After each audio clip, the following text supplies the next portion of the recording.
Hey everyone, Chris Williams here, inviting you to join me and my co-host Perry Seibert every other Friday for our podcast, We're Watching Here! Every other Friday, we talk movies, from our favorite directors to looks back at vintage releases to our thoughts on today's current trends. This is all backed up with the knowledge of two guys who've been writing about films for years and talking about them their entire lives. From Spielberg to Soderbergh and Malick to Michael Bay, we are opinionated moviegoers giving you opinionated movie talk. Tune in wherever you get your podcasts from Big Heads Media. And now, on with the show.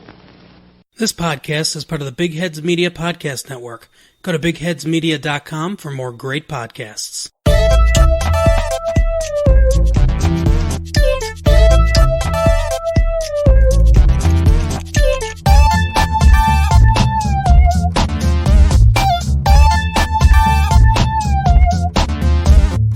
Hello, everyone, and welcome to Wasting Time with Beth, Chris, and Matt, the podcast about pop culture, life, and some of our favorite things. My name is Beth Volpe, and with me today are Matt December and Sarah Clinton. Chris Williams, our beloved friend and co-host, is still on his hiatus, so we miss you, Chris, but are super happy and grateful to have Sarah with us. She's the best. She is the best. That last episode went so good. So guys, how's it going? We're getting into our cozy Thanksgiving season here in the Midwest. Yeah, it's good. It's Did you put away all your shorts? Yes, I did. Wow. It's funny that you say that because I actually did. And my tank tops. Yeah. Everyone's stocking up on their vitamin D. That's what I've been doing. I just bought some vitamin D at Trader Joe's. D? Really? Yeah, because it helps you if you're missing the sun, which I am already desperately missing. So. Yeah, I am a Midwest transplant. Is that what you say when you move to the Midwest Yeah. or someplace else? So I'm still, this is maybe my 5th winter in Michigan, and I don't love it any more than I did the first time. So We call Midwest transplants outsiders. That's kind of the terminology we do not call them that. We do well, not. This outsider lives right in the heart of the Mid, and I just kissed my hand. my voice is telling me, my head is telling me that I love winter. I love being around my family. I love all of the family-focused holidays. I love eating. But my heart is telling me I love the sun. Right. And I love long days. And I hate dark mornings. Yeah, I was always fall's my favorite season, and I love the winter. And then I really have flipped a switch in the last 3 or 4 years to where You did used to say that a lot. yeah, honestly, I mean, I was never a big fan of the summer, and now how the tables have turned on myself. Yeah. But today, to sort of bring a little sunshine to our dreary November, we're going to talk about Disney Plus, the new streaming service brought to you by Disney, which encompasses Disney, Pixar, Marvel, Star Wars, and National Geographic. And it's not on the official thing that they have up, but that also includes some Fox properties since like The Simpsons. Correct. Yes. Since they do now own Fox as well. Which is dropping, as the kids say, on November 12th. You can start streaming. And I know that I personally have been super excited about this. I feel like we bought our membership literally a year ago, and I've just been waiting and waiting. And so I thought today we could talk about how we feel about adding another streaming service to our already pretty thick repertoire of streaming services. At least in my house, this will be number 5. Yeah. And what we're looking forward to from Disney Plus. So, yeah, I think that I'm going to start because I'm going to do a couple. Yeah. So I'll do one, and then you guys can go, and then I'll do one more. Yeah, okay. I like that. So I'm super excited about Monsters at Work. It's a Monsters What is Inc. that? Can I tell you what it is? So, Monsters Incorporated is a favorite in my house. I mean, it's got to be from the early 2000s. Is that a sequel? It's a Pixar. Is that a sequel to Monsters Inc.? It is Monsters. Oh, it is Monsters right. Inc. Okay. But if you ask Alexa to play it, she says Monsters Incorporated. Yes. So, when I ask her to turn it on, which I do every 5 minutes. No, you don't. Why would they like it so much? My kids love it. It's very cute, and monsters are fun, and it's a perfect mix of like spooky, but like not really spooky, literally at all. The bad guys are nice, right, and the monsters are not scary. Right. Yeah. They're still monsters. And my kids love Monsters, Inc. and they love Monster University, and the voice work of John Goodman and Billy Crystal is so good, and it's in Monsters at Work. They are coming back to do this spin-off series for Disney Plus. Those two men are? Yes. That's a good get. It is a good get. That's a great get. And it takes place 6 months after the end of Monsters, Inc., which, for those of you who haven't watched it in the last few days, is when now Monstropolis is fueled by laughter, children's laughter, and Sully is like the head of this, the Monsters Incorporated. And Sully is a blue guy. Yes, the big blue guy. Okay. And John Goodman. And then the I is played by Billy Crystal. Yep. What's this? Billy Crystal. Billy Crispin. You're being such an asshole. Sorry. Yeah, so Billy Crystal is Mike Wazowski, the little green cat. What is it? Mike Wazowski, the little green eyeball. The eyeball. So he's the president of Monsters, Inc. Sully is, I believe. That's sort of what they led you to believe. The eyeball is like the funniest one. Yeah, so he does like a stand-up for the kids. So he's funny, and now he's like he's doing this, the quote-unquote he's going through the door. Right. And it's very sweet because then in Monsters University, the whole plot of that is that the eyeball guy is not scary enough to like work at there. So now he is working there. Anyways, I'm really into this Monsters Incorporated universe. And I'm relieved to have something else to watch.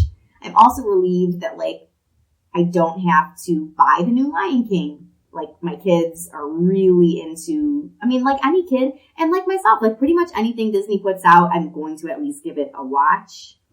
And whenever a new one comes out, like the new Toy Story, like Toy Story 4 and the new Lion King, the live action Lion King, it's like, do I spend $20 to buy it or $6 to rent it? And now it's all it's free. Go on Disney Plus and I can just watch it all. And on Netflix, they get Disney features and then they're up for a couple months and they go away. So it's like, I'm on there now going like, oh, is Incredibles 2 still available in November? Because that's what they're watching now. So I think it's going to make my life a lot easier. That sounds like it's going to make your life a lot easier. It's going to make my life a lot easier, too, because there's going to be so much goddamn Star Wars content on it. Sorry for saying You're that. You're very blue in this episode. I just am excited about Star Wars. Let's hear it. Let it all hang out. So obviously the most exciting Star Wars news is the release of the live-action Star Wars series, The Mandalorian, and that's the one that is led by Jon Favreau. He's serving as kind of the writer, creator, showrunner. And then they've got a bunch of different people directing episodes. I can't ever say his name. Taika Waititi. He's got one. Some other person named Dave Fillion's got one. Other people you may have heard of. So it's set after the events of Return of the Jedi. It's 8 episodes. Stars Pedro Pascal, who you would know from... He was in some episodes of Game of Thrones and something else. And Nick Nolte. Werner Herzog is in it. Wait, he's in it? Werner Herzog? Yeah, maybe. Like on screen, not behind the camera? Yeah. Weird. The guy who was in Breaking Bad, who plays El Pollo Loco, he plays the restaurant or whatever. Very large man. He's a big boy. He's in it. Anyway, a lot of talent involved both on screen and behind screen. And frankly, the trailers look just fantastic. I don't know if you guys have seen the trailers. The cinematic quality of the trailers is, in a word, breathtaking. I mean, honestly, it looks like it's going to be 8 little Star Wars. It's going to be like 8 Star Wars. The quality looks, movies. It looks like Rogue One, Yeah, it looks like something you would see in the theater. In the theater, absolutely. Yeah. So that's probably what I'm most excited about. And that, that is going to be released week to week. So. Oh, that'll be fun. Yeah, exactly. So you got a week to talk about it. Ooh, you're going to be on Reddit. I didn't even think about that because I bet Monsters at Work is going to be week to week too. I think Disney Plus is kind of leaning into that philosophy of giving back to releasing things on a weekly basis. So Great. so it generates conversation, right? So people convene around the water cooler to talk about what happened that week. I want to binge Disney. Sorry. There's so much content to binge, though. Watch all the Little Mermaids. Exactly. Yeah, that's true. There's so many movies that my kids haven't even seen, like The Little Mermaid and any of the old princess movies, you know. Well, that is exciting, and I know that my husband is super excited. He loves Clone Wars. Loves the Clone Wars. So there's a new season of Clone Wars. Mm-hmm. The other animated series, Star Wars Rebels, is going to be available. The other cartoon, Star Wars Resistance, is going to be available. So there's just going to be, and then all the movies except for Last Jedi, which is still on Netflix for a while, will be available to stream as well. So it's going to be a lot of Star Wars content for me to enjoy. Well, I don't know very much about Disney Plus. I'm not super into Star Wars, and I don't have kids. So my Disney experience really is my childhood and the movies that I grew up on. So I'm wondering if you guys know, maybe you can answer some questions for me. How does Disney Plus jive with the whole like Disney Vault situation, where certain movies were in the vault, you couldn't buy them back in the day on VHS or DVD? Are they all going to be available, or is it going to be like a rotating, like... No, from what I understand, the vault is going to be for collectors, you know. Maybe they're going to sort of switch over to that. Because I know everything is like available all the time on Disney Plus, all the Disney movies. Because I also had that question. But that the vault was going to release, as they do, special edition DVDs with all new behind-the-scenes BS content for you to buy at Target, which... Yeah. I mean, just looking at it, it includes stuff like... which I would think would be considered stuff that maybe is in the vault, but... Like Aladdin, like the original Aladdin, yeah. Yeah, Beauty and the Beast, Bambi, Chicken Little, obviously. Everyone's favorite. Cinderella. Honestly, Chicken Little is a good little movie. I don't know if you ever saw it. I've never seen it. No, I was too old for it.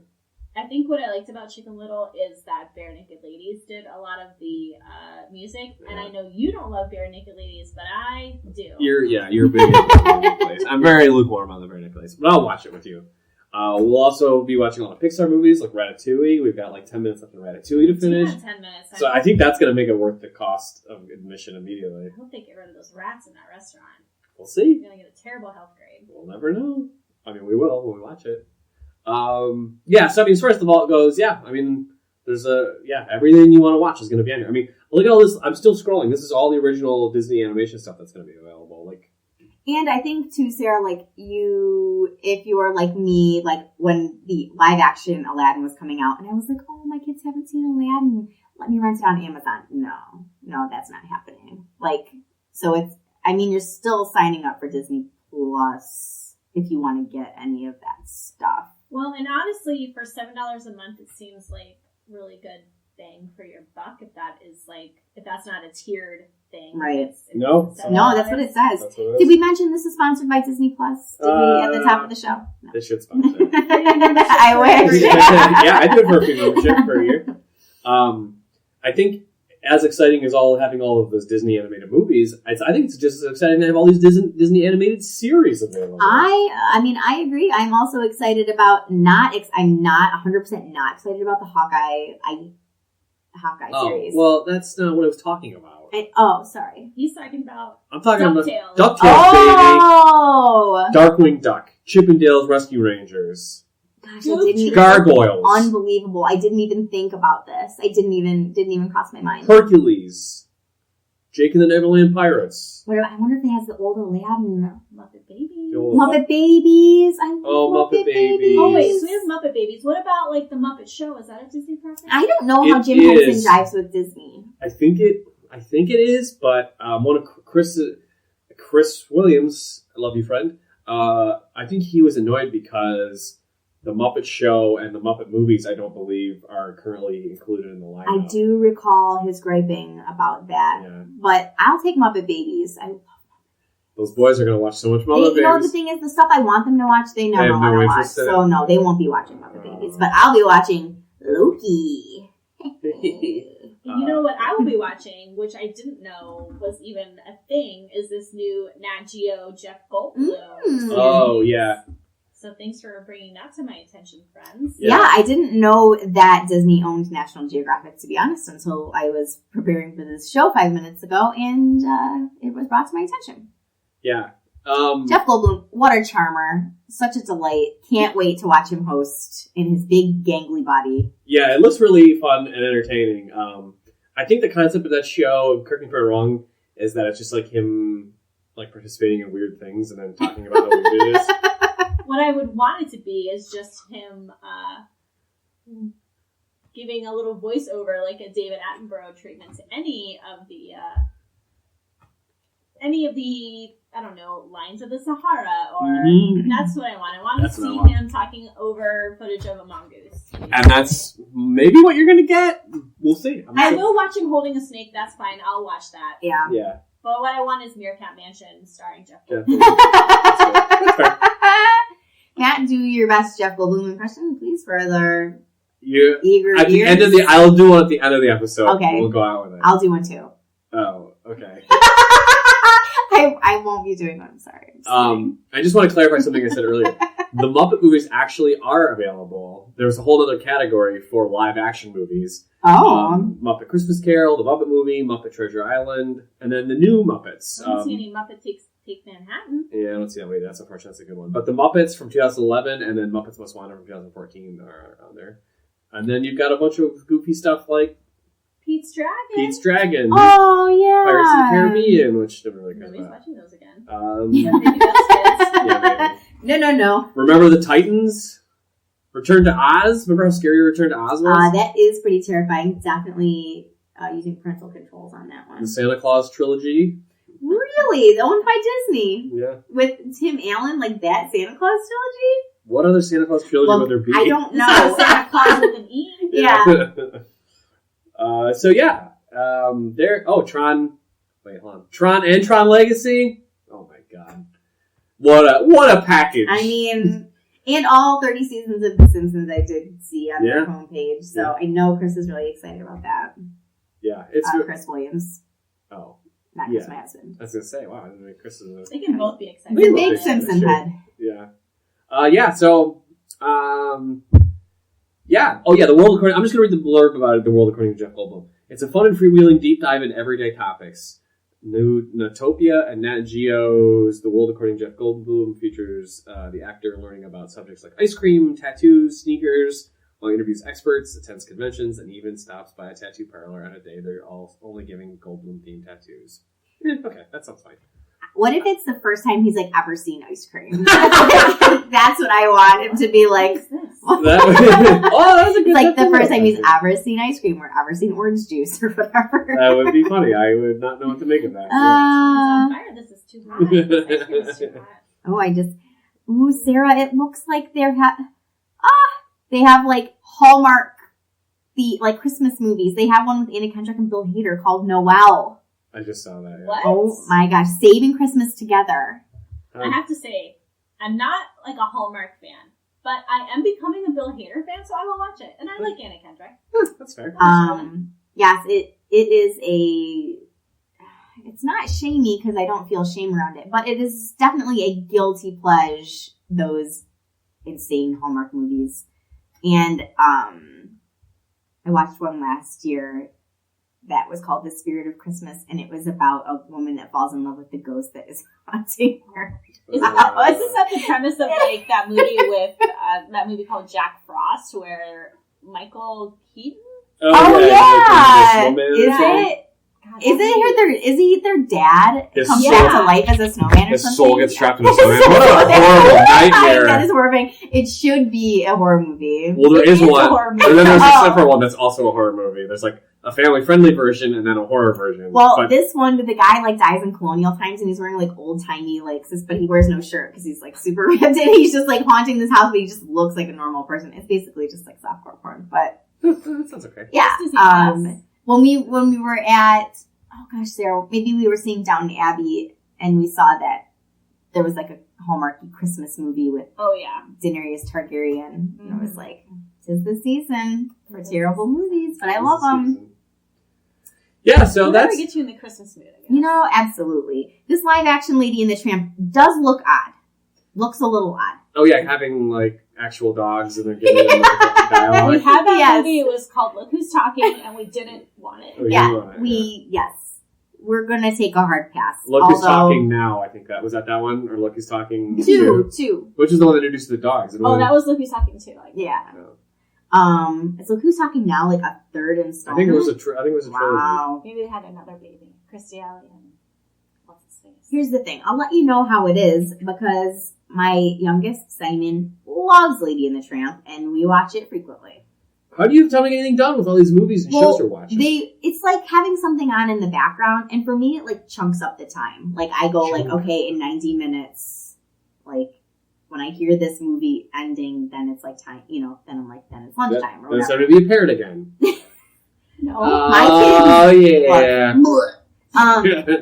They don't actually sit and watch them, but it's sort of like they'll glance at it and, they like to have it on. I always know what they like because they ask me to like sing the music from it afterwards. That's really so cute, actually. Simon likes to sing the like jail song that like but he's a tramp. Oh, It's that's so cute. So good. He's a scoundrel. So cute. Oh, that's super cute. Mm-hmm. Yeah, I think I'm not excited about the live action Lady and the Tramp when I'm thinking about it is because, I don't know, as a kid when you're watching these movies and you have these anamorphic animals, like, you maybe you have a crush on the tramp, but you can't have a crush on a real dog. That's gross. You can't have a crush on a real Fox. bear, but you can have exactly Right. from Robin Yeah. Hood. So, like, makes me feel weird to have a live action tramp looking at me. Yeah. I'm just looking at like the cover and the tramp isn't even good looking. And like the tramp in Lady and the Tramp is so handsome. Exactly. He's I don't have a devilish. crush on that dog. He is. I guess it's been a long time since No, you have to see it. He's super handsome and he's like so funny and debonair. Anyways, it's a whole thing. But this tramp looks real scuzzy. He's a tramp. I don't know. Well, I mean, I guess he is just like a dog who lives in lives in an alley, so he wouldn't be like good looking. But That dog looks dirty. Yeah. The tramp is scruffy. yes, exactly. I love it. Okay. And they better not ever do Robin Hood because I will just no more Disney Plus for me. Unsubscribe. Our whole family. We're packing up. We're moving into the wilderness. Would you rather a live action Robin Hood or Fox and Hound? If I had to choose one. Fox and Hound. Yeah. I have too much, like, I have said before, probably on this podcast, that if, like, the Robin Hood cartoon character Fox, with his, like, popped collar and his, like, hair sticking out of his collar, like, knocked on my door, I was like, would I bang this Fox? I would let it in. Do you want to watch Lady and the Tramp? I'm just about to watch this live action Lady and the Tramp. Come on. All right. So let us know. We should have done this the last episode too, but Chris forgives us. Let us know. Look on our Facebook page. Why don't you tell us what you're looking forward to watching on Disney Plus? Are you going to get Disney Plus? Have you had enough streaming service? Clearly, I have not. I'm just throw it on there with Hulu and Netflix and Amazon Prime and the rest of them. Yeah. So where can we find you, Matt, on the internet? I'm on Twitter at Matt December. Good. Sarah, where can we find you? I am at Saratoga Jean on Twitter. And you can find me at unicornfood.com. That's YOUNICORN food.com. All my socials are there. And you can find Chris. You know what? Chris can tell you where you can find Chris. Get back on the show if you want to plug. Yeah, come on, Chris. Find Chris on Twitter and tell him who your first cartoon crush was. Yes, he loves that. That's Christicisms, I'm pretty sure. That's his Twitter. Isn't that his Twitter handle? I'm pretty sure. It's Mere Christianity. Oh, Mere Christianity. Okay, perfect. Thank you. Yeah. All right. Thank you for listening. Thanks Bye. for listening. Bye, guys. Enjoy Disney Plus.